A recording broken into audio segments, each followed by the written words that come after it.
जी बिस्मिल्लाहिर्रहमानिर्रहीम, अस्सलाम वालेकुम, सुबह बखैर and a very good morning to all of you. कोशिश कर रही हूँ कि आज भरपूर एनर्जी के साथ हूँ क्योंकि आज वो मंडे है जिस मंडे से हमें हल्का सा डर भी लग रहा था क्योंकि एक तरीके से लॉन्ग वीकेंड के बाद हम आज फिर से अपनी जॉब और बहुत सारे ऐसे काम वो रिज्यूम करने जा रहे हैं। So it's first working day अगर देखा जाए आफ्टर ईद। सो जो दफ्तर जाने वाले लोग हैं वो तो दफ्तर चले गए, लेकिन क्योंकि स्कूलों में छुट्टियों का आगाज़ हो चुका हुआ है, सो जो माँओं के लिए ये वाला मंडे थोड़ा सा डिफरेंट ज़रूर होगा कि सुबह तो नहीं उठना बच्चों को भेजने के लिए, बट येस अब बच्चों का काम है, बच्चों के होमवर्क है, अब बच्चे घर पर हैं और माएँ परेशान होगी कि इन बच्चों को हमने बिज़ी कैसे रखना है क्योंकि बच्चे घर है कि बहुत ज़्यादा बोर हो जाते हैं और फिर बच्चों की वही शरारतें, बच्चों का शोर शराबा, और इन बच्चों ने अब 2 महीने इतना माँओं को तंग करना है कि माएँ इंतज़ार करेंगी कि अब स्कूल वापस कब खुलेंगे। अब देखें ना, वैसे माँओं के भी इम्तिहान कितने मुख्तलिफ होते हैं ना।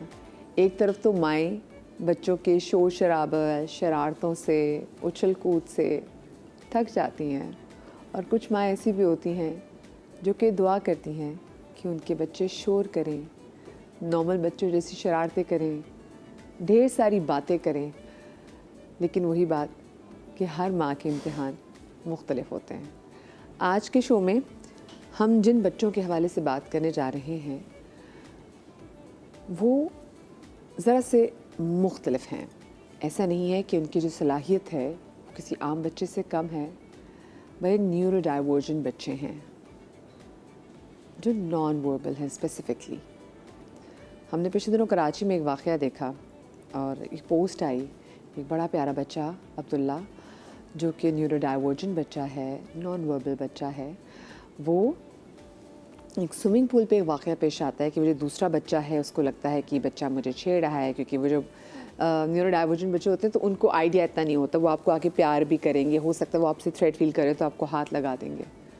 अब वो बच्चा जो कि मासूम है, उस दूसरे बच्चे को उससे थ्रेट फील हुआ। आज उनकी मदर आएंगी, मैं उनसे ज़रा पूछूंगी भी कि एग्जैक्टली वो वाक़या कैसे हुआ। लेकिन चले, बच्चा जो बच्चे की सीन और है, लेकिन जब मैं मुआशरे के बड़े लोगों को देखती हूँ, जो बालिग़ अफ़राद को देखती हूँ, अपने आसपास कुछ बुज़ुर्गों को भी ऐसे देखती हूँ कि जिनको लिटरली समझ में नहीं आती कि हमारे न्यूरो डाइवर्जेंट बच्चे, इनसे डील कैसे करना है।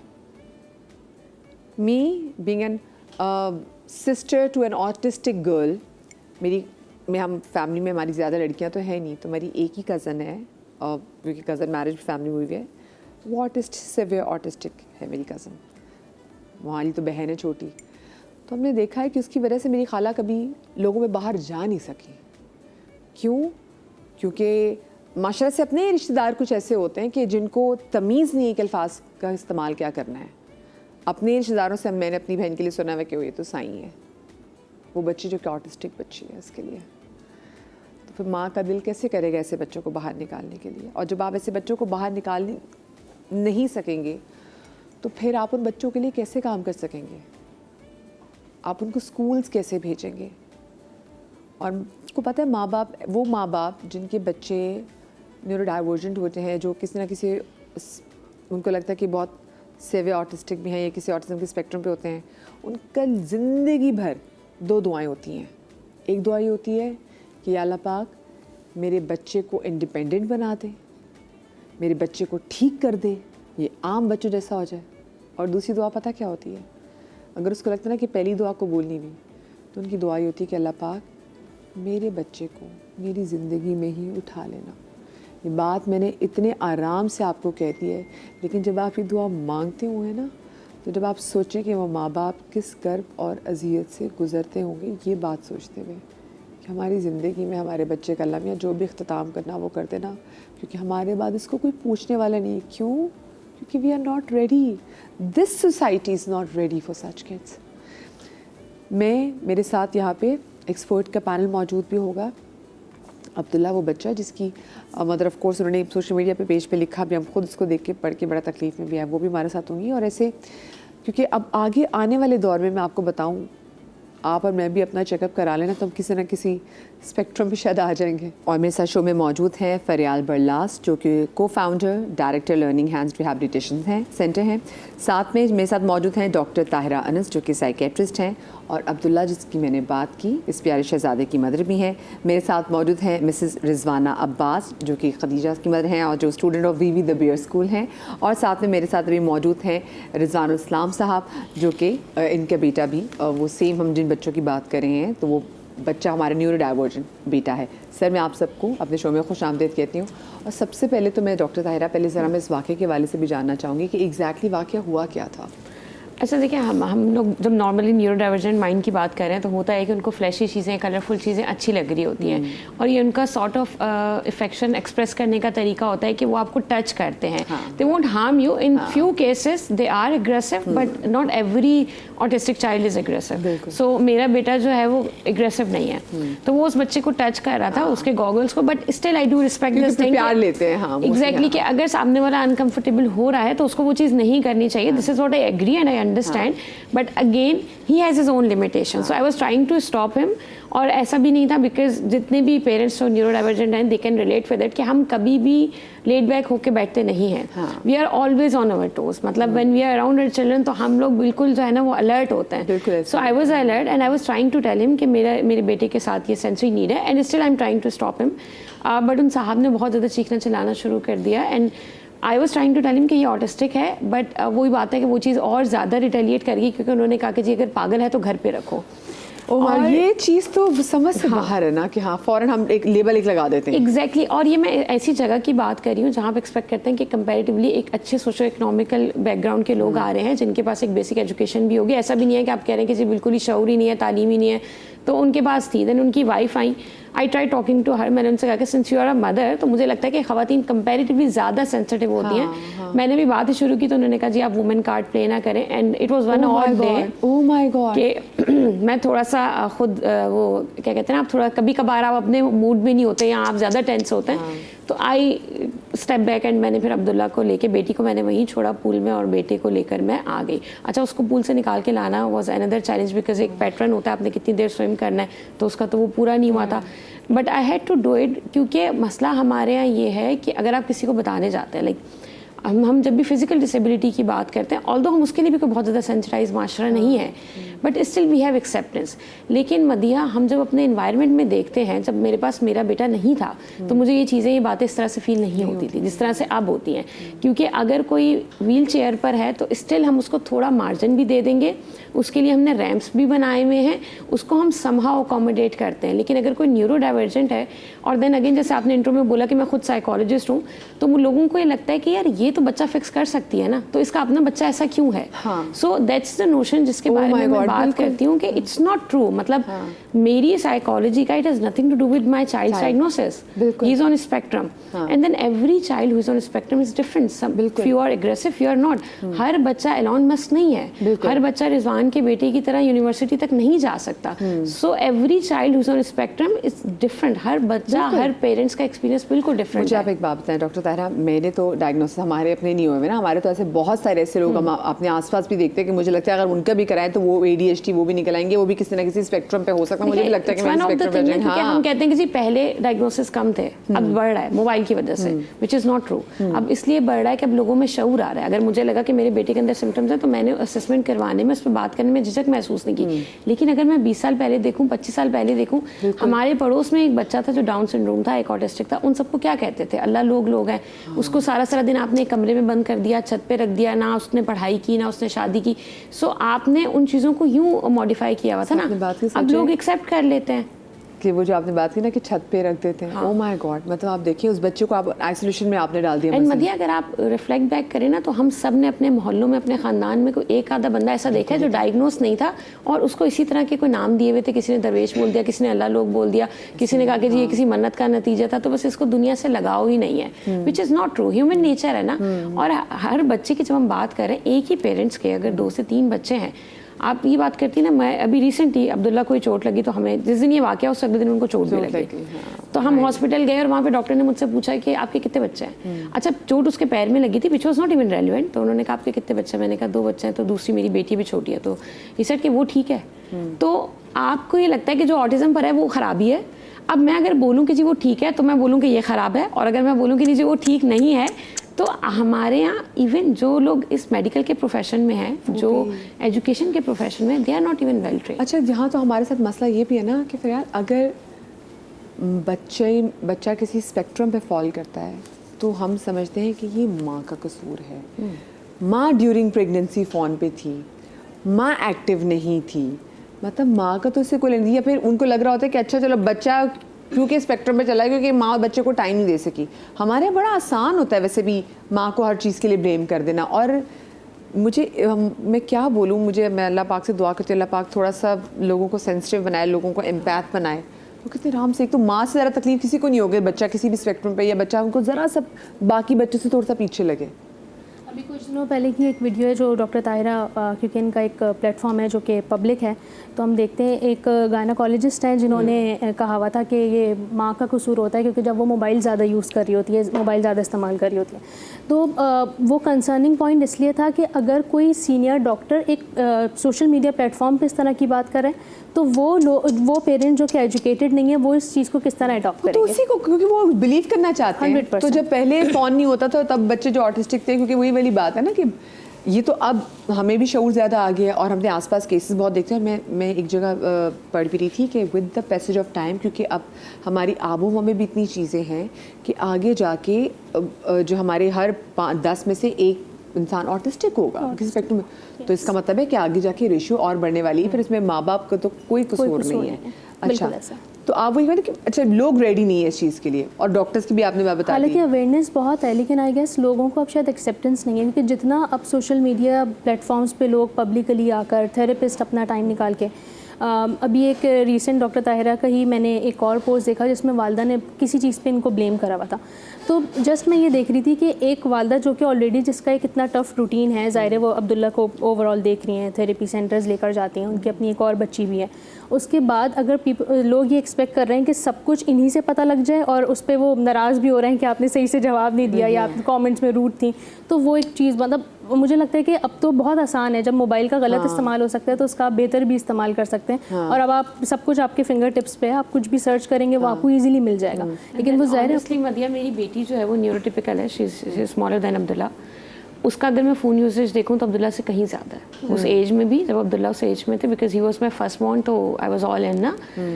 उसका मोबाइल का इस चीज़ से कोई ताल्लुक नहीं है, बिल्कुल भी। मैं बहुत जिम्मेदारी से बात कर रही हूँ, मोबाइल का बिल्कुल भी कोई ताल्लुक नहीं है। आपको मोबाइल डेफिनेटली बच्चों को कम देना चाहिए, टाइम कम कर दो आपको तो ठीक है, हाँ वो होना चाहिए, एग्जैक्टली वो होना चाहिए। हमारा भी बहुत है screen time, it's a healthy lifestyle, लेकिन स्क्रीन टाइम की वजह से ऑटिज्म या ADHD या न्यूरोडाइवर्जेंट कंडीशन नहीं होती है। इस चीज़ को जितना आप डिस्करेज करें, जिस वीडियो का आप बता रही हैं वो गायनाकोलॉजिस्ट की जो थी, उसके नीचे इतनी लोगों ने बताया कि ये वीडियो मेरी सास ने मुझे भेजी, कि देखा हम तो पहले से ही कहते थे, ये वीडियो मेरे शौहर ने मुझे भेजी। तो इस तरह के प्लेटफॉर्म्स हैं, जैसे आज आपके प्रोग्राम पे हम बात कर रहे हैं, तो कोई भी बात करते हुए आपको बहुत रिस्पॉन्सिबल होना पड़ता है, बिकॉज सुनने वाला, देखने वाला कैसे उसको इम्प्लीमेंट कर रहा है और वो उसकी ज़िंदगी पे कितना नेगेटिव तासुर रखेगी, इस चीज़ को अंडरस्टैंड करना बहुत ज़रूरी है। मैंने ना कल ही मज़े की बात है, कल मैं एक रील मेरे सामने आई तो उसमें एक शख्स जो है वो मशवरा दे रहे थे, उन्होंने कहा कि अगर आपका बच्चा ऑटिस्टिक है तो आपको कुछ चीज़ें तो ज़रूर करनी है। अच्छा, मैंने उसने कहा पहली चीज़ बेशर्म हो जाए, एक तो बेशर्म हो जाए आप, क्योंकि मैं नहीं। दूसरी बात है अपने बच्चे को हर जगह लेके जाएं आप। Just because if low people are not ready, that does not mean कि आप इन दिमागी जानवरों की वजह से अपने बच्चों को केव में डाल दें, घरों में कैद कर दें।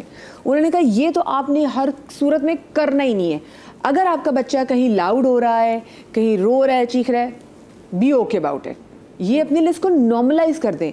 मुझे उनकी उस बंदे की बातें, मैंने कहा ये कितनी अच्छी बातें कर रहे हैं, ये बातें तो हमें स्कूलों में बतानी चाहिए, ये बातें तो हमें उन माओं को भी बतानी चाहिए कि मतलब जो किसी परेशानी से आ रही तो सबसे पहले उनको बाहर ही 3 बोर्ड पे पॉइंट लिखे होने चाहिए। क्या बच्चे के साथ कोई मसला है, बेशर्म हो जाए, कोई मसला ही नहीं है, बच्चे को घर में नहीं रखना। हम सबसे बड़ी गलती यही करते हैं कि हम अपने बच्चों को छुपाने लग जाते हैं, क्योंकि हमें होता है कि लोग हमारे बच्चों के बारे में बातें करेंगे, और लोग आई एम सॉरी रुथलेस, सफाक और जालिम है। मैं बहुत से लोगों की अक्सर उस पर देख रही थी ना, बच्चे की पिक्चर आपने वैसे इंस्टा पे लगा दी तो लोग नीचे कोई ना कोई ऐसी बात कर देंगे। लोगों के अंदर शर्म नहीं है, तो जब लोगों में शर्म नहीं है तो आप शर्म क्यों खाएं, बेशर्म हो जाएं। आपको लगता है कि हम अभी रेडी हो रहे हैं ऐसे लोगों बच्चों के लिए, या हम कैसे इम्पैक्ट बन सकते हैं? देखें, इस वक्त जो सोसाइटी में हालात हैं वो यही है, जैसे जैसे फरियाल ने कहा कि अवेयरनेस है, एक्सेप्टेंस नहीं है। तो ये दोनों अलग अलग चीज़ें हैं। अच्छा, जानना तो बहुत आराम से जाना जा सकता है, लोग जानने के लिए तो आपके पास बहुत प्लेटफॉर्म्स हैं, बट मानना और फिर मानने के बाद उसके ऊपर आपको अमल करना और अपनी सोच को उसके मुताबिक बनाना, फिर जैसा कि करना चाहिए वैसा करना। बाज़ औक़ात हमें ये लग रहा होता है कि नहीं, हमें ठीक है समझना चाहिए, सिंपैथी तो करते हैं, एम्पैथी की तरफ आते आते नहीं, लोग तो नहीं मानते, लोग क्या कहेंगे। ये जो एक लाइन है ना, जिसकी वजह से बहुत सारे मसाइल हैं, और जिसमें बच्चे एक जो नॉर्मल बच्चे, उसके पेरेंट्स अपने बच्चे को किसी दूसरे ऐसे बच्चे के साथ फ्रेंडशिप करना, उसके साथ उठना बैठना, उसकी इजाज़त भी देते हुए घबराते हैं कि नहीं हमारा बच्चा ख़राब हो जाएगा। ऐसा नहीं है, आपका बच्चा ख़राब नहीं होगा, वो बच्चा सही होने की कोशिश करने लगेगा इसको देखकर। कितनी आपने अच्छी बात की, मैं इसको आगे कंटिन्यू भी करूँगी। पिछले दिनों के इत्तेफाक हुआ कि एक गुड डॉक्टर एक सीरीज़ है जिसमें एक डॉक्टर जो है वो ऑटिस्टिक डॉक्टर होता है। तो मैंने किसी से पूछा कि तुमने वो सीज़न देखा हुआ है? उसने कहा नहीं, मैं एक्सपेक्ट करी थी, मुझे डर था मेरा बच्चा ऑटिस्टिक ना हो जाए। तो मैंने कहा ओके, कितनी मिसपरसेप्शन हमारे सवाल से। और सर आपका बेटा तो माशाल्लाह से यूनिवर्सिटी भी जाते हैं, सर आपसे भी बात भी करेंगे, लेकिन छोटी सी ब्रेक के बाद कहीं में जाइएगा।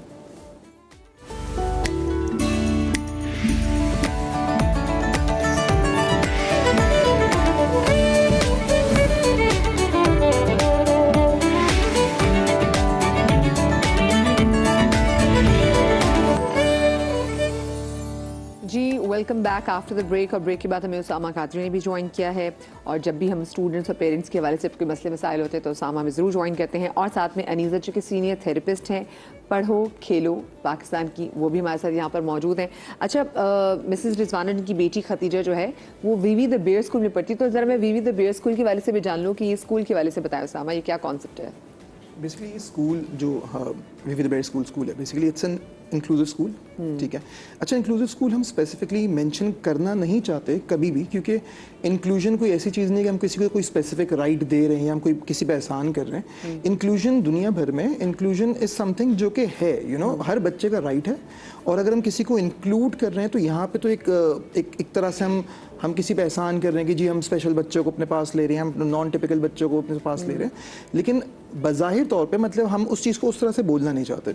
वीवी द बेयर स्कूल एक कंप्लीटली डिफरेंट फिलॉसफी है, वॉल्डॉर्फ से इंस्पायर्ड है। इसमें नेचर बेस्ड लर्निंग होती है, बच्चे हैंड्स ऑन तरीके से लर्न कर रहे होते हैं, और जो लर्निंग है उसको हम प्ले के थ्रू लेके चल रहे होते हैं। तो उसमें चाहे बच्चा टिपिकल हो, चाहे नॉन टिपिकल हो, चाहे टिपिकल बच्चा होने के साथ साथ उसकी अपनी डिफरेंट तरह की एबिलिटीज़ हों, कोई बच्चा आर्ट में शायद अच्छा हो, कोई बच्चा शायद साइंस में अच्छा हो, तो वो हर तरह की एबिलिटीज़ को देखते हुए बच्चों के हिसाब से एक्टिविटीज़ डिज़ाइन की जाती हैं। बच्चों का बॉन्ड विद द टीम बहुत इंपॉर्टेंट होता है, यानी कि स्कूल की जो टीम है, क्योंकि जब तक उस चीज़ के अंदर अपने आप को फ्रीडम फील नहीं करता, बच्चे की लर्निंग नर्चर नहीं होती, और बच्चा उस तरह से ग्रो नहीं कर पाता। तो ये एक बेसिक सा कॉन्सेप्ट है जो हम लेके चल रहे होते हैं, और बच्चे अल्हम्दुलिल्लाह वहाँ पे जो आते हैं दे आर हैप्पी, खुश होते हैं, घर नहीं जाना चाहते, एंड वो सीख रहे होते हैं अपने हिसाब से। सो ये एक छोटा सा कॉन्सेप्ट जो हम लेकर आए थे, एंड दैट्स गोइंग। और क्या इसमें एज ब्रैकेट क्या है बच्चों की जो आते हैं इसमें? ये प्ले ग्रुप से ग्रेड 5 तक, प्ले ग्रुप से ग्रेड 5, ठीक है। अच्छा, मुझे वैसे इससे पहले कि मैं आगे सर के पास, रिजवान साहब के पास जाऊँ, मुझे ये बताइए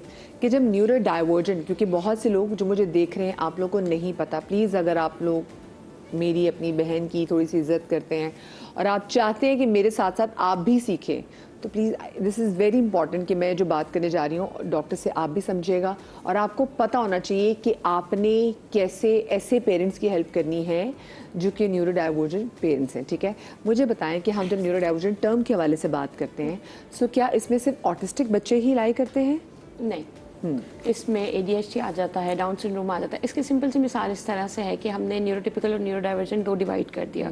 सो एक न्यूरोटिपिकल ब्रेन होता है जिसको हम आम अल्फाज में नॉर्मल कह रहे होते हैं। अब चूंकि नॉर्मल एबनॉर्मल का जो कॉन्सेप्ट है वो ऑब्सोलीट हो गया, तो हमने उसको न्यूरोडाइवर्जेंट कर दिया, जिसमें आपका जहन जो है या आपकी जो ब्रेन की वायरिंग है वो एक न्यूरोटिपिकल या एक नॉर्मल ब्रेन से मुख्तलिफ होती है। सो उसमें डाउन सिंड्रोम भी आ जाता है, ADHD भी आ जाता है। इसके अलावा हमने चूंकि फिल्म देखी हुई हैं जो तारे ज़मीन पर थी, उसमें लर्निंग डिसऑर्डर था, लर्निंग डिसेबिलिटी थी। सो डिसलेक्सिया आ गया, जितनी भी लर्निंग डिसेबिलिटीज़ हैं ये सारी भी न्यूरोडाइवर्जेंट में ही फॉल करती हैं। सही, ठीक है। सो ये सिर्फ ऑटिज्म तक महदूद नहीं है। और वो दूसरी बात ये कि देखिए ना, अब तो डायग्नोसिस आ गए, बच्चे 2-3 साल के बच्चों को भी कह देते जी आप इसको जो है वो डायग्नोस वाला करा लें, लेकिन पहले जब ये डायग्नोसिस में आम नहीं था, सो अब सोचें ना इतने कितने ऐसे बच्चे होते होंगे जिनको अभी प्रॉब्लम होगी और उसके साथ जी भी रहे होंगे, क्योंकि स्पेक्ट्रम पे आप फॉल करें ना।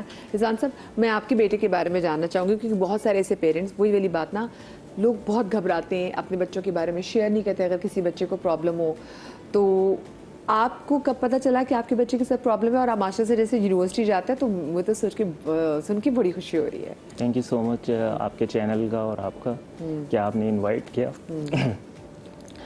जब 3 साल के थे तकरीबन, तो स्पीच डिले था उनका, और उनकी जो सिम्टम्स थे वो नॉर्मल बच्चों से बहुत मुख्तलिफ थे।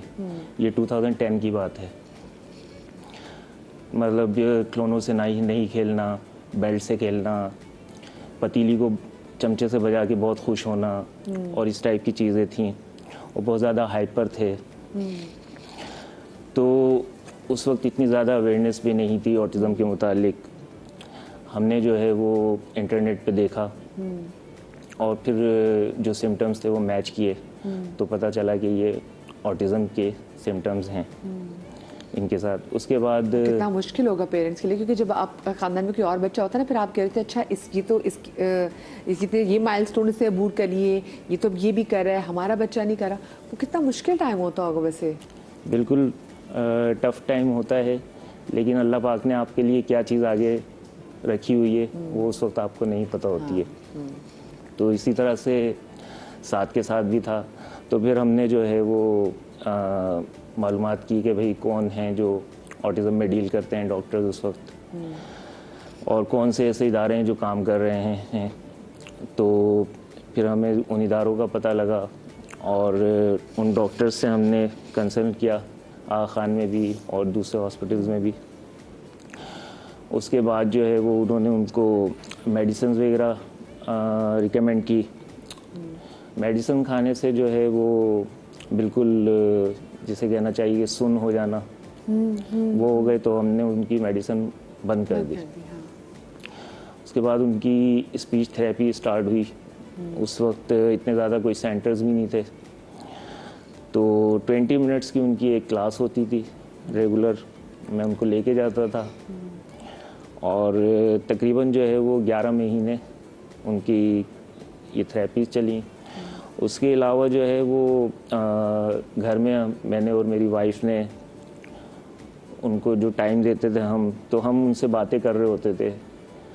वो समझ भी रहे होते थे लेकिन वो बोल नहीं सकते थे, और हम जो है मुख्तलिफ ब्लॉग्स की मदद से, एजुकेशनल टॉयज़ की मदद से, फ्लैश कार्ड्स की मदद से उनको चीज़ें बता रहे होते थे।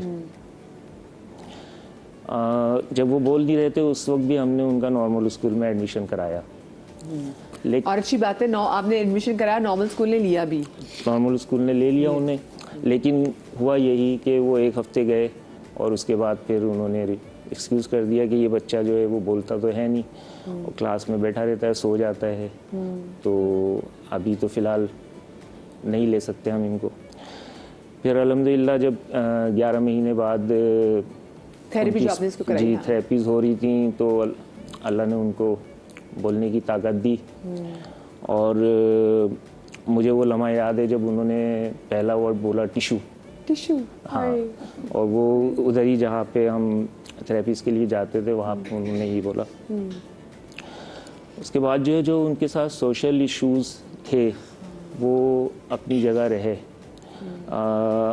यानी सोशल इश्यूज़ के मुताबिक ये है कि वो बहुत ज़्यादा सोशल नहीं थे, उनके फ्रेंड्स बहुत कम थे। हाँ, कम थे। इसके अलावा जो दूसरी चीज़ें होती हैं, जैसे वो जब छोटी एज के थे 6-7 साल के, तो पेंसिल की लेड अपने कान में तोड़ लेते थे, और इस किस्म की दूसरी चीज़ें थीं। बहरहाल ये बच्चे जो हैं ये जहानत बहुत होती है इनमें, और अगर सही वक्त पे सही उनके जो इंटरेस्ट है वो पता चल जाए अगर हमें, हाँ जी, तो ये बच्चे जो हैं वो बहुत आगे तक जा सकते हैं। बिल्कुल। असल में ये पेरेंट्स की रिस्पॉन्सिबिलिटी है कि वो ऑब्ज़र्व करें कि मेरा बच्चा जो है वो किस चीज़ में। मैं देख रही हूँ आपने कितनी जान मारी हुई है, और आप बच्चे को ऐसे, आप वैसे काम क्या करते हैं? मैं बेसिकली जो एक कंपनी है नेल्सन IQ, उसमें लोकलाइजेशन स्पेशलिस्ट हूँ। और इसके अलावा मेरा क्योंकि एक देखिए सिर्फ माँ अलहदा अकेले नहीं कर सकती, बाप की भी उतनी डेडिकेशन चाहिए होती है। अगर आप अपने बच्चे को कुछ अपनी थेरेपीज करानी है या आपको लग रहा है कि आपको बच्चा थोड़ा सा कहीं ना कहीं लैक कर रहा है, तो आप दोनों माँ बाप को इक्वली जान मारनी पड़ती है। तो ये मुझे अच्छा, उसके बाद फिर ये सफ़र ऑफ कोर्स ये काफ़ी लंबा आपका सफ़र है। हाँ जी। सो फिर आपको कहाँ फील होने लगा कि हाँ अब चीज़ें वैसी हो रही जो आप एक्सपेक्ट कर रहे थे? देखिए, जैसे मैंने बताया कि जब वो उनकी स्पीच हो गई डेवलप, उसके बाद तो हमने उनको नॉर्मल स्कूल में एडमिशन करा दिया। और अल्हम्दुलिल्लाह वहाँ पे वो परफॉर्मेंस भी उनकी ठीक थी। जिस तरह से किंडरगार्टन में बच्चे पढ़ रहे होते हैं जी, जी। वो भी थे। तो हुआ ये कि जैसे मैंने बताया कि ये बच्चे जो हैं वो बहुत ज़्यादा जीनियस होते हैं और इन किसी एक चीज़ में बहुत मास्टर होते हैं। तो बस उनको एक पॉकेट कैलकुलेटर मिल गया कहीं से, और उनकी एज थी तो उस वक्त तकरीबन 5 इयर्स। अच्छा। तो वो उसको बैठ के काम करते रहते थे, देखते रहते थे उसमें बटन दबा रहे हैं। हम लोगों ने ये ऑब्जर्व किया, मैंने और मेरी वाइफ ने, और फिर उनको जो है वो मैथमेटिक्स स्टार्ट की कराना। ओके। तो हैरत अंगेज़ तौर पे उनको जो है वो टेबल्स 1000 तक के याद हो गए खुद से ही। उर्दू में कितनी कमाल मेमोरी होती है, एक बार देखते याद हो जाता है उनको। हाँ, उर्दू में जो काउंटिंग होती है वो बच्चों को बहुत मुश्किल लगती है, लेकिन उनको उर्दू में भी काउंटिंग आ गई।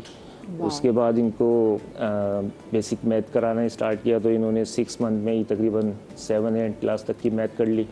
वाओ। और उस वक्त वो ग्रेड 1 में थे। और उसके बाद मैंने उनकी कुछ वीडियोस थी जो यूट्यूब पे डाली हुई थी बना के मैथ करते हुए। तो उसके बाद मुझे कॉल आई कराची अमेरिकन स्कूल से, और वहाँ पे इनको बुलाया इंटरव्यू के लिए। हम वहाँ पे लेके गए। वहाँ पे जो सुपरिटेंडेंट होते हैं उन्होंने उनका इंटरव्यू लिया 10-15 मिनट का, और उन्होंने हमें उसी वक्त ऑफ़र कर दी कि हम इस बच्चे को फुल स्कॉलरशिप देंगे अपने स्कूल में। अब कराची अमेरिकन स्कूल एक अच्छा महंगा स्कूल है, लेकिन क्योंकि वो गोरा चलाता है ना, तो गोरे को फिर पता है। बिल्कुल। फिर वो देसी माइंडसेट नहीं है उसका, वो उसका गोरा माइंडसेट, और गोरे माइंडसेट को अभी भी पता है। आपकी दुनिया भर में होता है कि वो देख लेते हैं कि हमने इस बच्चे पे मेहनत करनी है। हाँ अच्छा, लेकिन बेलोस मेहनत होती है इनकी। क्योंकि इनको पता था कि ये बच्चा हमारे स्कूल में पढ़ेगा, ग्रेड 12 करके निकलेगा। अब उनको नहीं पता कि वो बच्चा क्या यूएस ही जाएगा या वहाँ ही जाके सेटल होगा। लेकिन उन्होंने उस पर मेहनत की और उसके अंदर का जो टैलेंट था वो देखा और उसको पिक कर लिया, ले लिया अपने पास। तो उनका ग्रेड 2 में वहाँ पे एडमिशन हुआ। आपको कितना अच्छा लगा होगा कि आप बाकी सारे रिश्तेदारों को बता रहे हो कि मेरे बच्चे का यहाँ एडमिशन हो गया और उन्होंने खुद बुला के दिया है। तो कितनी बड़ी अचीवमेंट होती है माँ बाप के लिए। वहाँ पे जो है वो काफ़ी सारे चैलेंजेस भी आए, और क्योंकि बहुत ज़्यादा डिफरेंस था, हम भी ये थोड़ा सा समझ रहे थे, डर भी रहे थे कि बच्चे को एहसास कमतरी ना हो जाए कि वहाँ पे मतलब जो बच्चे आ रहे हैं और हमारी जो क्लास थी उसमें बहुत ज़्यादा डिफरेंस था। लेकिन वहाँ की जो मैनेजमेंट थी उन्होंने बहुत ज़्यादा कोऑपरेट किया हमारे साथ। और एक वक्त आया था कि मैंने वहाँ से 7 को निकालने का सोच भी लिया था, लेकिन उन्होंने बहुत कन्विंस किया। और उसके बाद अल्हम्दुलिल्लाह 2025 में ग्रेड 12 कंप्लीट किया उन्होंने उसी स्कूल से। और फिर अब वो अपनी फर्दर स्टडीज़ के लिए यूके चले गए हैं। वेस्टर्न यूनिवर्सिटी में एडमिशन हो गया। मैं आई एम श्योर बहुत से लोग जो देख रहे होंगे वो बहुत खुश भी होंगे, और वो साथ में अपने बच्चे को भी देख रहे होंगे। अल्लाह पाक साथ जैसे नसीब करे। मुझे छोटी सी ब्रेक लेनी, ब्रेक के बाद हाजिर होते कि मजा आएगा।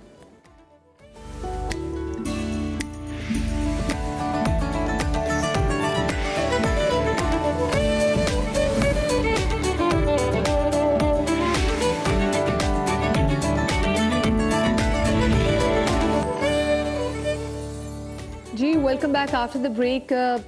आप लोगों में से किसी को भी लगता है कि आपका बच्चा जिसकी माइलस्टोन्स आपको लगता है कि दूसरे बच्चे से थोड़े से स्लो है, या फिर आप उस पर थोड़ा बहुत फ़र्क देख रहे हैं, आप लोग मेरे शो में बिला झिझक कॉल कर सकते हैं। मेरा जो आज पैनल ही ऐसा मौजूद है, यकीन माने वो ना आपको जज करेंगे, वो ये जज नहीं करेंगे कि अगर आपके बच्चे के साथ कोई प्रॉब्लम है तो क्योंकि आप अच्छी माँ नहीं है या आप फ़ोन देखती हैं, अपने बच्चे को स्क्रीन टाइम ज़्यादा बढ़ा दिया, वो आपको आपके मसले का हल बता सकते हैं क्योंकि वो उन तमाम तर स्टेजेस से गुजरे हुए हैं और शायद वो आपको बहुत अच्छा, शायद किसी डॉक्टर से भी ज़्यादा अच्छा गाइड कर सकेंगे कि आपने किस तरीके से अपने बच्चे को आगे लेके चलना है ताकि वो एक नॉर्मल ज़िंदगी गुजार सके। जैसे भी मैं रिजवान साहब से बात कर रही हूँ और रिजवान साहब ने बताया कैसे उनका बेटा जो मैथमेटिक्स में बड़ा ज़बरदस्त था, फिर उसको स्कूल ने, अमेरिकन स्कूल ने ले लिया, उसको स्कॉलरशिप पे, अब वो माशरे से यूके पढ़ने के लिए चले गए हैं। अच्छा, आपने फिर, मैं आपकी शर्ट देख रही हूँ, इस पर लिखा हुआ है पढ़ो खेलो पाकिस्तान, तो ज़रा मुझे इसके बारे में बताएं कि फिर ये जो इनिशिएटिव आपने फिर कब लिया? साथ के साथ जो डिसऑर्डर डायग्नोस हुआ था वो मेरी लाइफ में टर्निंग पॉइंट था और उसके बाद मैंने ये सोच लिया कि मैं और ऐसे जो बच्चे हैं उनकी बेहतरी के लिए काम करूँगा और उसके लिए मैंने सोशल मीडिया पे कराची ऑटिज़म ग्रुप भी बनाया जिसमें पेरेंट्स और प्रोफेशनल्स थे। इसके अलावा ताकि एक कम्युनिटी बन जाए ना, लोगों को ये ना लगे कि हम किसी और के साथ बैठेंगे तो लोग हमें जज करेंगे, उनको पता होगा सब एक दूसरे को समझते हैं। बिल्कुल। उसके बाद तकरीबन 2 साल पहले मैंने शाह फैसल कॉलोनी में एक स्कूल ओपन किया जो थेरेपी सेंटर भी है, पढ़ो fellow Pakistan school for special needs children के नाम से, और अल्हम्दुलिल्लाह इस वक्त वहाँ पे तकरीबन 40 के करीब बच्चे हैं और हमारे पास प्रोफेशनल स्टाफ मौजूद है जो थेरेपीज़ होती हैं इन बच्चों के लिए वो हो रही हैं। और इसके अलावा मेरा प्लान है कि मैं ऐसे ही 3-4 और ब्रांचेस भी ओपन करूँगा कराची में ही, बस थोड़ा सा मुझे टाइम मिल जाए क्योंकि अपनी जॉब साथ का क्या साथ आपके इस इनिशिएटिव को कैसे लेके चल रहा है ये बताएं। आपका अपना बेटा जो कि यूके पढ़ने के लिए चला गया हुआ है, तो वो फिर आपके इस इनिशिएटिव को कैसा लेता है? जब तक साथ यहाँ पे थे तो हर इवेंट में मेरे साथ पार्टिसिपेट करते थे, जो कम्युनिटी सर्विस करते थे स्कूल की तरफ से उसमें भी ये पार्टिसिपेट कर रहे होते थे। और हम साथ की पिक्चर्स भी दिखा रहे हैं, वाओ ये अच्छा ठीक है, अब तो माशा साथ बढ़ेगा और अब साथ चले गए वे यूके और अब वो अभी अपना कर रहे हैं, अभी ग्रेजुएशन कर रहे हैं जी।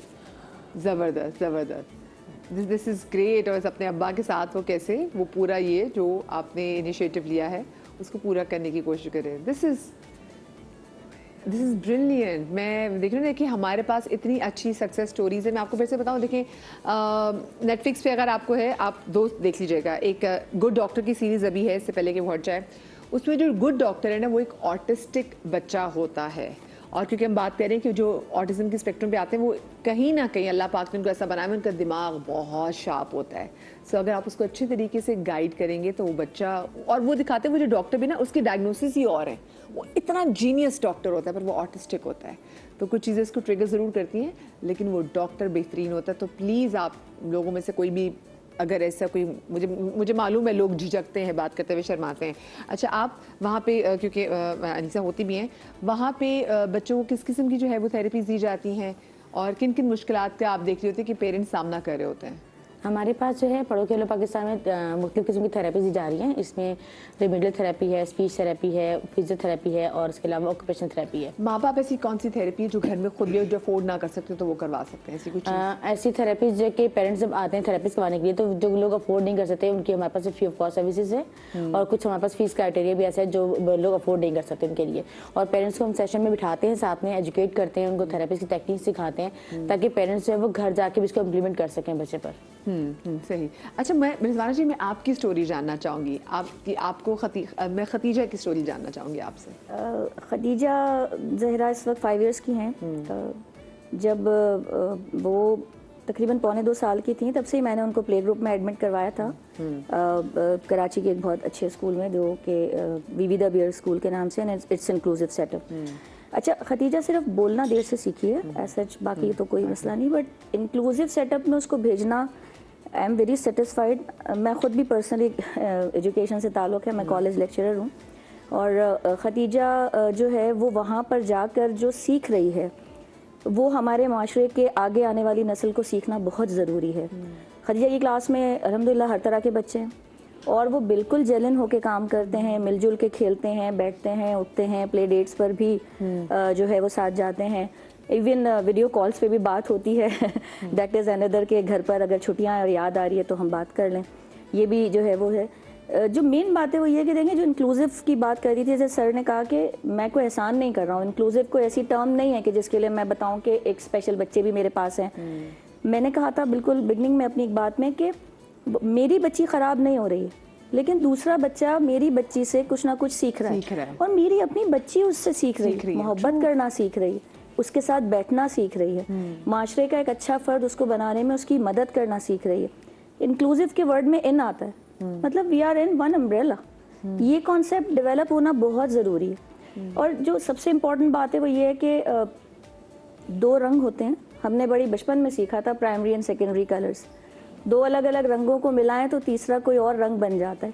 तो आप 2 ऐसे बच्चों को साथ बिठा कर तो देखें, आपको माशरे में मुख्तलिफ रंग खुद ब खुद नज़र आएंगे, आपको अच्छे लोग नज़र आएंगे, अच्छा काम करने वाले नज़र आएंगे। हम एक बेहतर माशरा तश्कील दे सकते हैं इस कॉन्सेप्ट को अपना कर। नहीं, मेरा बच्चा ऐसे बच्चे के साथ नहीं बैठ सकता, ऐसा नहीं है। अल्हम्दुलिल्लाह खतीजा ज़हरा जो है वो बहुत सारी चीज़ें सीखती है स्कूल से। मेरे साथ घर में हेल्प करती है, उसको वेजिटेबल कटिंग भी स्कूल ने सिखाई है, उसको आटा गूंदना भी स्कूल ने सिखा दिया है इस एज में, और वो सब काम कर रही होती है। भी होता है। हाँ, पेंटिंग्स एंड ऑल, और प्ले बैठ के जो है वो थीमेटिक प्ले करना एंड ऑल, मैं खुद इन्वॉल्व होती हूँ, उसके फादर इन्वॉल्व होते हैं। एक होती बड़ा एक हमारा जो सिस्टम है, बड़ा नॉर्मल सा सिस्टम है एजुकेशन का, जो बच्चों को वो कॉपी पेन और उस पर लगाता है, वो ज़रूरी है, ठीक है, आपको आगे दुनिया में जाना है, लेकिन ये भी चीज़ें ज़रूरी। तो अगर साइमल्टेनियसली दोनों चीज़ें साथ चल रही हैं और बच्चा एक अच्छी चीज़ की तरफ जा रहा है, तो मैं पेरेंट्स को ये बात पे अप्रिशिएट करना चाहूँगी, मैं उन्हें कहना चाहूँगी कि वो अपने बच्चों को ऐसे स्कूलों में एडमिशन करवाएं। अब मेरी बेटी जा रही है तो नहीं उसकी क्लास में ये देखो ऑटिस्टिक बच्चा भी है, ADHD भी है, डाउन सिंड्रोम भी है, नहीं मेरी बेटी तो ऐसों के साथ कैसे पढ़ सकती है, तो मैं उसे निकाल के किसी अच्छे हाई फाई स्कूल, क्यों? वो पढ़ सकती है, बिल्कुल पढ़ सकती है, वो उनसे कुछ सीखेगी। और ये कानून है कुदरत का, फितरत का, हम सब एक दूसरे से सीखते हैं। बिल्कुल।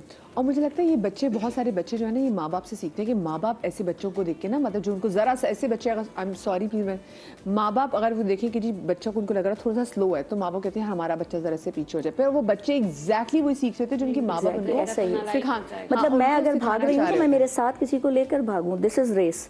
ऐसा थोड़ी है कि मैं पहले आ जाऊं और वो पीछे रह जाए। ये कॉन्सेप्ट देना आपके लिए अच्छा है, क्योंकि आप इसमें ऑन दी होल एक काम कर रहे हैं। जैसे ताहिरा ने कहा कि स्क्रीन टाइम ज़रूरी नहीं है, ये screen time is not the reason जो कि हमने माइंडसेट बना लिया। मैं सिर्फ एक मौला अली का कॉल शेयर करूँगी। वो कहते हैं कि अपने बच्चों को आने वाले दौर के लिए तरबियत दो, क्योंकि वो तुम्हारे दौर के लिए नहीं, आने वाले दौर के लिए पैदा किए गए।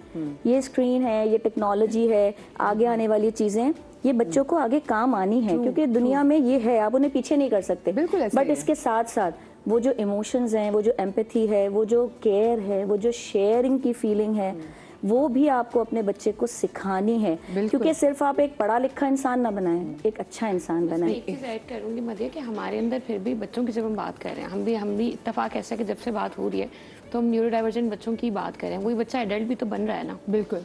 अब हर बच्चा, जैसे मैंने कहा था कि मेरा ख्याल है जितने मैंने लोग देखे उनमें से Saad is one of the case जो माशाल्लाह से ग्रेजुएट करके बाहर चला गया। बाकी कितने लोगों के पास ये अपॉर्चुनिटीज़ हैं, कितने लोगों के पास ये अवेयरनेस है कि वो अपने बच्चों को करें। और जो आज बच्चा है, आज मेरा बेटा 6 साल का है, कल को उसने 18 साल का भी होना है। सो हमारी सोसाइटी के अंदर आप अपने ऑफिस में देखें, वर्क प्लेस में देखें, कोई न्यूरो डाइवर्जेंट जो है वो इंडिविजुअल नहीं होता, क्योंकि इसी वजह से कि वो उसको बात बतानी पड़े तो 2 दफ़ा बतानी पड़ती है। हो सकता है काम वो अच्छा करे, लेकिन उसको 2 दफ़ा रिपीट करनी पड़ती है। वो थोड़ा सा स्लो है, वो थोड़ा मुश्किल से देखता है। मेरा बेटा जो है वो पिक्टोरियल लर्निंग है उसकी बहुत अच्छी है, बट अगेन जब वो कहीं जॉब के लिए जाएगा तो हमारी तो सोसाइटी इतनी टॉलरेंट ही नहीं है। हम तो कहते हैं बस हम जुमला पूरा करते नहीं है और वो काम फौरन से हो जाना चाहिए। So this is also very important कि हम सोसाइटी तभी बिल्ड करेंगे जब हम इनको इंक्लूड करेंगे, उसमें स्किल्स भी आ जाते हैं। ट्रू। अभी तो मेरी, इनकी और रिजवान की लड़ाई स्कूल तक की है, हमने तो इतनी मुश्किल से स्कूल तक अपने बच्चे भेजे। मसला ये भी है ना कि हम न्यूरो डाइवर्जेंट बच्चों को ट्रेन करने में लगे हुए हैं। हाँ, हम बाकी बच्चों को बता भी नहीं उन्हें रहे, इस काबिल बना रहे हैं कि वो नॉर्मलाइज लाइफ पर आए, बट नॉर्मल लोगों को भी ट्रेन करने की जरूरत है। उन्हें इस काबिल बनाएं कि वो इनके साथ कोप अप करना सीखें, ठीक है 2 बार ये बताएं, आज के शो उनके का साथ चलें, मकसद ही उनको यही साथ है लेके चलें। कि हम भी with the passage of time और बेहतर तरीके से जाने। मुझे बताएं स्कूल्स में ये जो बच्चे सामा, हम अपने जो न्यूरोटिपिकल बच्चों को कैसे इतना ट्रेंड करें कि उनको पता होना चाहिए कि हमने हमारे जो न्यूरो डाइवर्जन बच्चे हैं उनको साथ लेके कैसे चलना है, इन बच्चों के अंदर हमने एम्पैथी कैसे पैदा करनी है, क्योंकि मुझे लगता है बहुत सारे पेरेंट्स फेल हो चुके हैं। मैं अक्सर वो, जैसे मैं आपसे बता रही थी ना ब्रेक पे जाने से पहले, कि मैंने अपनी बड़ी प्यारी दोस्त से पूछा, मैंने कहा भी तुमने ये गुड डॉक्टर जिसकी मैं आपसे बात भी करी थी ना कि इसमें ऑटिस्टिक डॉक्टर होता है, तो उसने कहा नहीं मैंने प्रेगनेंसी के दौरान वो नहीं देखा, मुझे डर था मेरा बच्चा देखने से ही ऑटिस्टिक ना हो जाए। तो मतलब जहाँ आपको इतना खौफ ऐसे एक वर्ड से, तो वो अगर वो आपके सामने बच्चा आ जाए तो फिर आप कितना उससे डर जाएंगे। मेरी देखिए सिंपल सी बात है, you can not teach empathy, you have to live it, ठीक है, टू अंडरस्टैंड इट। ये एक सिंपल सा कॉन्सेप्ट है। जब छोटा बच्चा, जब एक बच्चा पैदा होता है तो वो कोई स्टिग्मा लेके साथ पैदा नहीं होता, ठीक है, उसको नहीं पता होता कौन काला है, कौन गोरा है, कौन हिंदू है, कौन जो है वो डाउन सिंड्रोम है, कौन ऑटिस्टिक है, ये सारे हम दुनियावी लेबल्स लगाते हैं, ठीक है। तो जब हमारे जैसे जितने भी स्कूल्स हैं जो इस तरह का इस कॉन्सेप्ट को लेके चल रहे हैं, जब एक बच्चे के साथ एक नॉन टिपिकल बच्चा आता है, ठीक है, उस बच्चे को, टिपिकल बच्चे को नहीं मालूम कि नॉन टिपिकल है, वो टिपिकल बच्चे को ये लग रहा है कि मैं जिस तरह मेरी अपनी डिफरेंट एबिलिटीज है, इसकी अपनी डिफरेंट एबिलिटीज है, मैं अगर ज्यादा बात करता हूँ शायद ये बात नहीं करता, मैं अगर शायद ज्यादा आवाज में काम कर सकता हूँ शायद इसको प्रॉब्लम होती है, मुझे अगर बहुत ज्यादा एसी वाला रूम अच्छा लगता है शायद इसको नहीं अच्छा लगता, यू नो।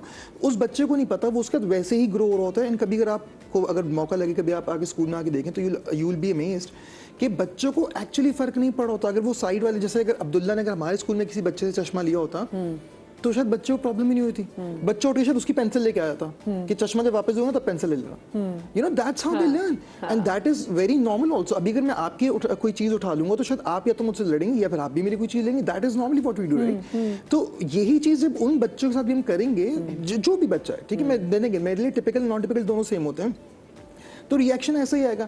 अब अगर हम नॉर्मली होता है क्या, हम लोग अवेयरनेस के नाम पे हम, जैसे भी आप लोग पहले थोड़ी देर पहले बात कर रहे थे कि भाई स्क्रीन दिखाएं या नहीं दिखाएं, ठीक है, मैं कहता हूँ हमें ये बात भी करने की जरूरत नहीं है भाई, स्क्रीन दिखाएं या नहीं दिखाएं, that is also not your concern, you are no one to exclude any child, ठीक है। आपके पास कोई राइट नहीं था कि आप अब्दुल्ला से बदतमीजी करते हैं, आपके पास कोई राइट नहीं था कि आप किसी भी बच्चे को इस तरह से बिहेव करें उसके साथ कि जैसे वो सोसाइटी में एग्जिस्ट नहीं करता।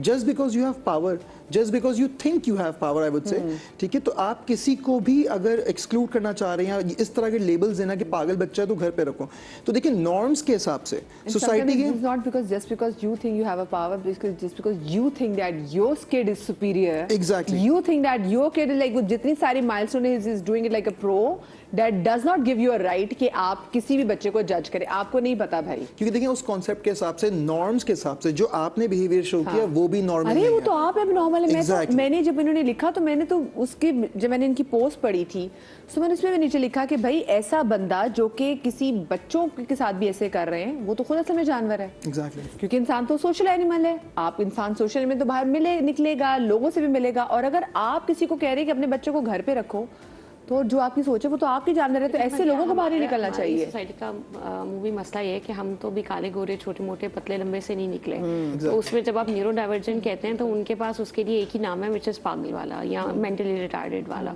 तो इसमें ये अंडरस्टैंडिंग बहुत ज़्यादा ज़रूरी है कि आप लेबल, जब मैं अक्सर ये बात कहती हूँ, मुझे लोग कहते थे मेरे बेटे का डायग्नोसिस हुआ तो सबने मुझे कहा कि नहीं बताओ, he doesn't look autistic, autism doesn't have any look, मतलब कुछ भी ऐसा नहीं होता कि मैं बोलूँ कि जी ये होगा तो आप गेस कर लें, लेकिन मुझे सब कहते थे कि नहीं करो, एंड वो अपनी लाइफ के माइलस्टोन्स ग्रेजुअली अचीव कर लेगा। हमारे तो इतना आराम सा होता है कि लड़का है बस ऐसा ही है, आप ब्रश ऑफ कर दें सब कर देंगे।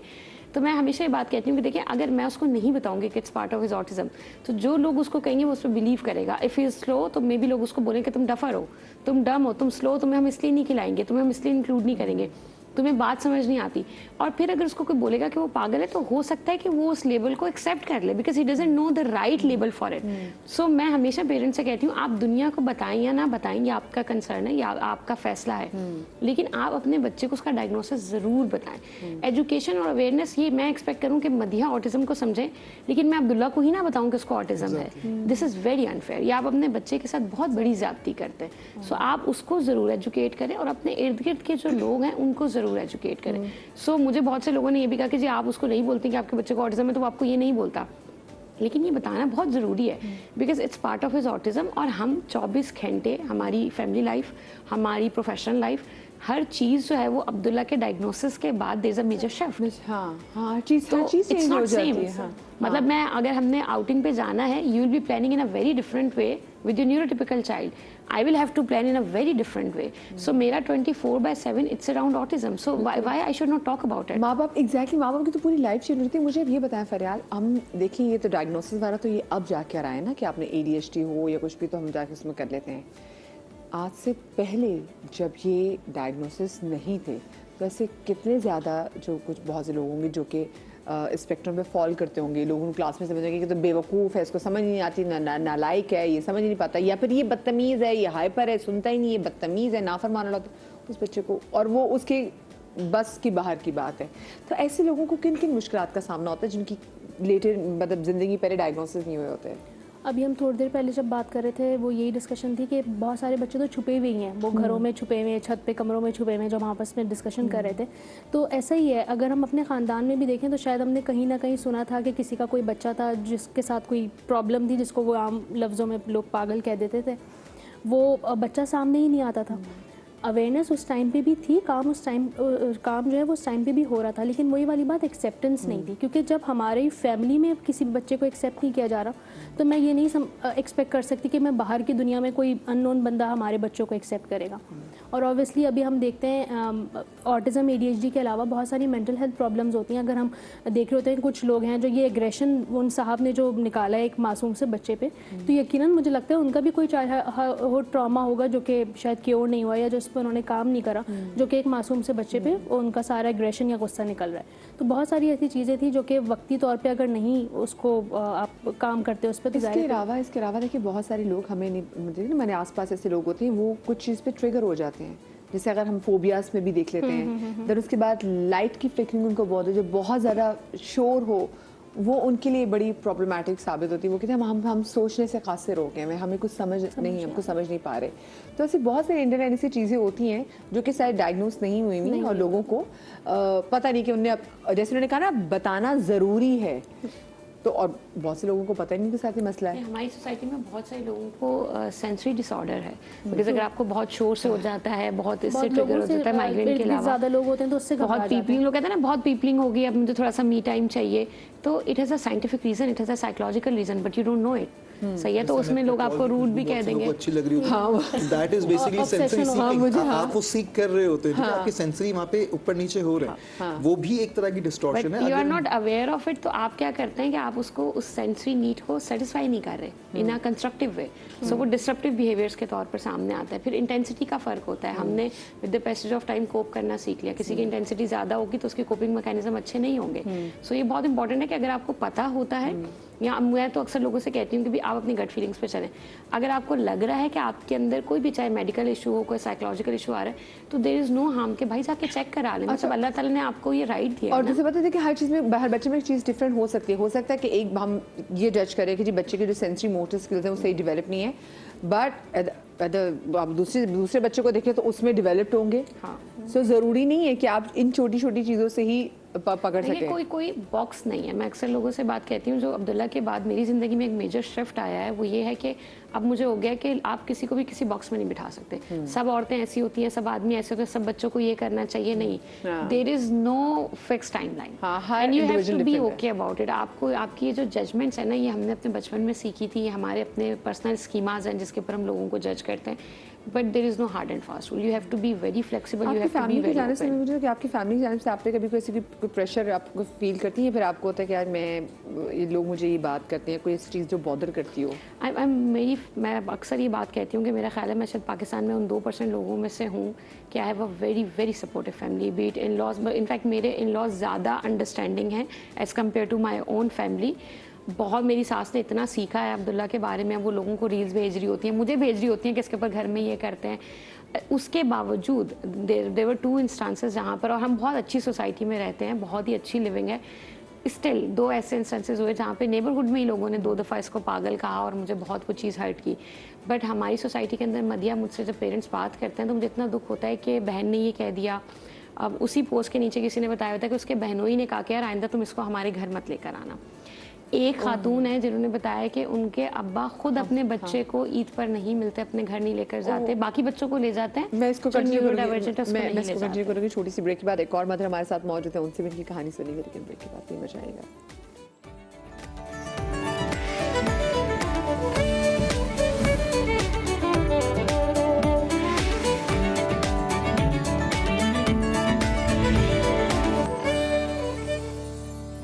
जी welcome back after the break. और आज क्योंकि हम बात कर रहे हैं न्यूरो डाइवर्जेंट किड्स के हवाले से, और हम कोशिश कर रहे हैं मैं भी और सीखूं कि अच्छा भाई हमने मज़ीद क्या करना है, क्योंकि देखिए वो कहते हैं ना कि अक्सर लोग कहते हैं माएँ सांझी हैं, तो माएँ मुझे लगता है कि वो तो सांझी होती हैं लेकिन बच्चे भी सांझे हैं। जब आप किसी के बच्चों को देखते हैं तो उनको अपना बच्चा समझ के ट्रीट करें, बहुत ज़रूरी है। क्योंकि देखिए आप किसी और के बच्चे को प्यार नहीं करें, आप वो बेसिकली मोहब्बत जो है वो इस यूनिवर्स को दे रहे हैं, ताकि कल कला जब आपका बच्चा परवान चढ़े तो वो मोहब्बत समहाउ यूनिवर्स आपके बच्चे को वापस करे। तो आप एक मोहब्बत वाले मुआशरे को परवान चढ़ा रहे होते, तो वो सिर्फ मैं अपने बच्चे को मोहब्बत देके नहीं परवान चढ़ा सकती, मैं जब तक बाकी बच्चों को मोहब्बत नहीं दूंगी ना तो वो मेरे मुआशरे में वो मोहब्बत ही मुझे नज़र ही नहीं आएगी। मुझे ब्रेक के बाद जनाब ज्वाइन किया है अरूज शहजाद ने, जो कि ईसा शहजाद की अम्मा है, तो हम ज़रा ईसा की जर्नी के वाले से भी जानेंगे। अस्सलाम वालेकुम अरूज, शो में आपको खुश आमदीद कहती हूँ। अच्छा, मैं ईसा की जर्नी के वाले से पूछना चाहूँगी कि आपका ईसा का जर्नी कब शुरू हुआ?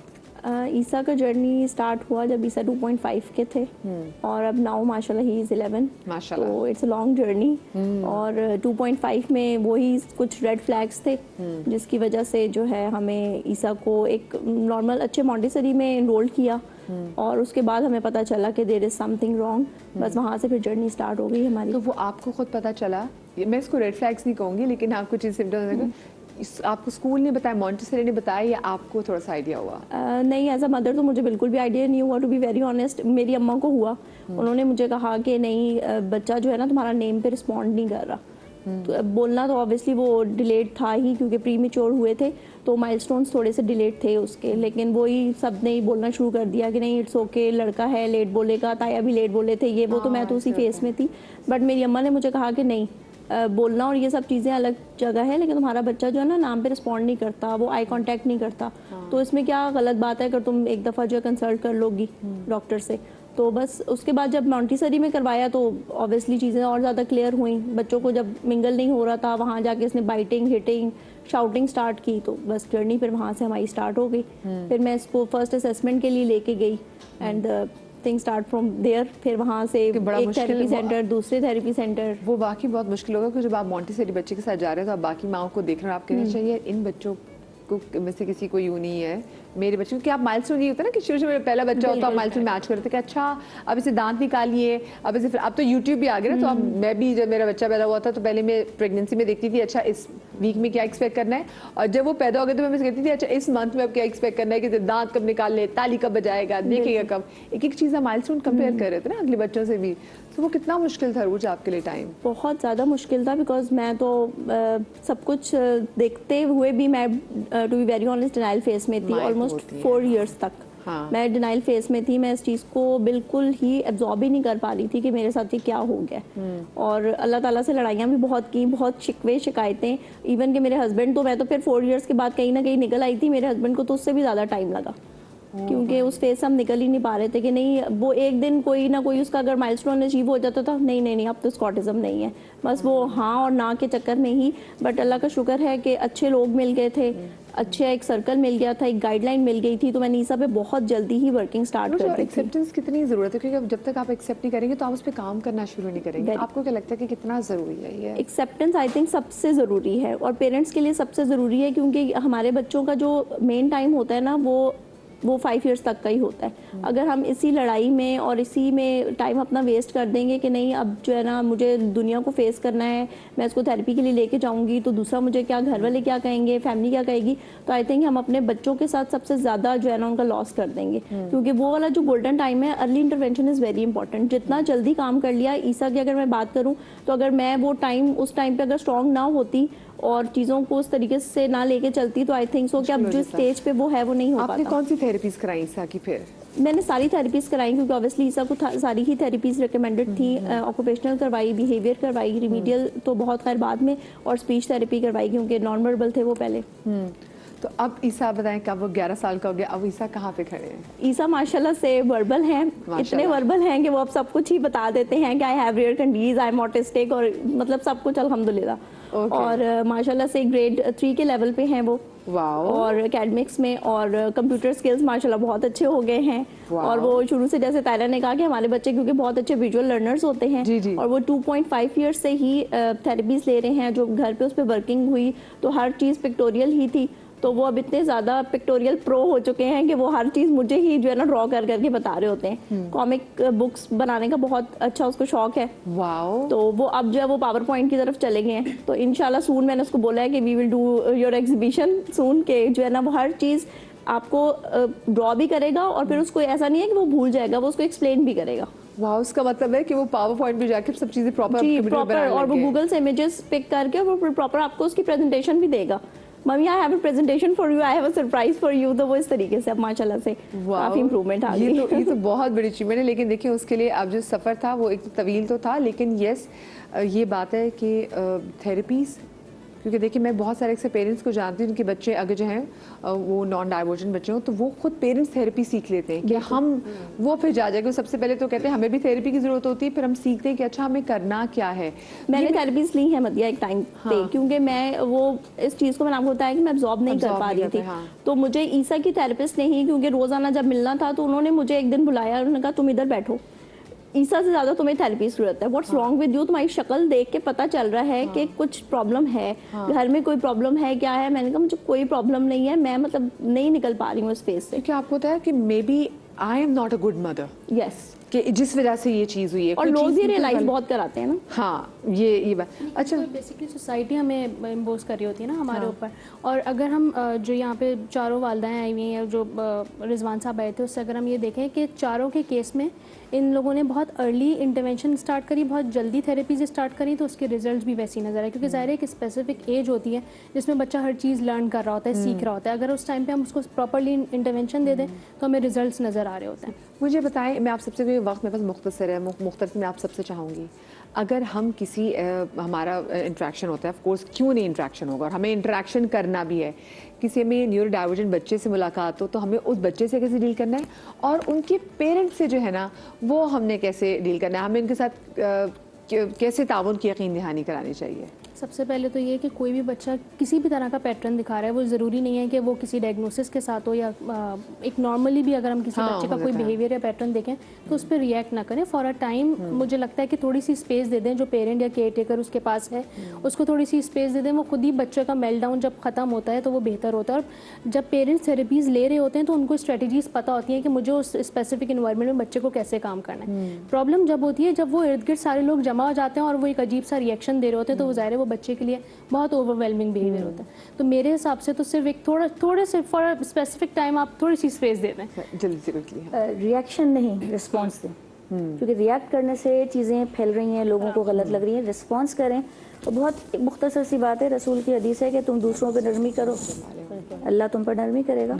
उन्हें बताएं कि हम और आप एक जैसे, हमें कोई अलग नहीं। बिल्कुल मैंने बिल्कुल सही कहा कि आप रिएक्शन नहीं दें, रिस्पांस दें। उस पर जो है रिस्पांस करने के साथ साथ ना उस स्पेशल पर्सन के जो पेरेंट्स या उसके केयर टेकर जो साथ में खड़े होते हैं ना, तो उनको थोड़ा सा रिलैक्स करने की कोशिश करें कि वो बच्चे की वजह से बाकी इन्वायरमेंट में जो पैनिक क्रिएट हो रहा है उसकी वजह से जो परेशान ना हो। ठीक है, आप उनको अच्छा स्पेस दें, अच्छा उनको एक टाइम दें। वो अपने बच्चे को बेहतर तरीके से डील कर सकते हैं, वो अपने बच्चे को बेहतर तरीके से जानते हैं, वो अपने बच्चे को बेहतर तरीके से डील करके उसको काम डाउन कर सकते हैं। और उसमें एनवायरमेंट में आप उसको जो है समझें, इन्वायरमेंट के लोगों में से कोई हाँ ऐसे ये वो इस तरह की कम्युनिकेशन कर रहा है तो उसको स्टॉप किया जाए कि प्लीज गिव हर स्पेस कि ये अपने बच्चे को बेहतर तरीके से मैंने आपसे कहा ना बिल्कुल बेशर्म हो जाए। जी क्विकली। देखिए मदिया, आपको अपने दिल में ये बात का यकीन करना पड़ेगा कि जो हमसे मुख्तलिफ है वो हमसे कमतर नहीं है। सो जब आपको ये यकीन हो जाता है ना तो आपका लोगों की तरफ रवैया बदल जाता है। सो मेरा ये मशवरा ये होगा कि आप हमें देख के ना मुड़ के मत देखें। अगर आपने एक दफ़ा देख लिया, आप किसी को भी जाते हुए देखते हैं न्यूरोटिपिकल बच्चे को, तो आप मुड़ के दोबारा तो नहीं देखते कि ये कौन था।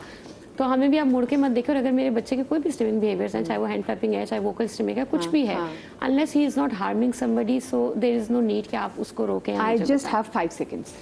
तमीज़ से रहें, तहजीब से रहें, जिसके साथ भी रहें, simple. I think being a parent मैं तो ये कहूँगी कि सिर्फ हमें एम्पैथी चाहिए आपकी, बिकॉज जो है ना आप हमें एलियंस की तरह ट्रीट मत करें। अगर हमारे बच्चे का मेल्टडाउन है तो please don't stare at us, हमें बिल्कुल जो है ना ऐसे मत देखें कि हम किसी और सियारे से आ गए। I'll go back to that sentence, बेशर्म हो जाए। आपके बच्चे का मेल्टडाउन है, अपने बच्चों को घर में मत रखें, लोगों को भी यूज टू करें, ताकि लोग यूज टू हो, लोगों को पता हो कि उन्होंने ऐसे बच्चों के साथ और ऐसे पेरेंट्स के साथ कैसे ताउन करना है, डील नहीं ताउन करना है। अपना ख्याल रखिएगा, शाद रहिए, आबाद रहिए, अल्लाह पाक आपको औलाद के गम से महफूज रखे। कल मिलेंगे, अल्लाह हाफ़िज़।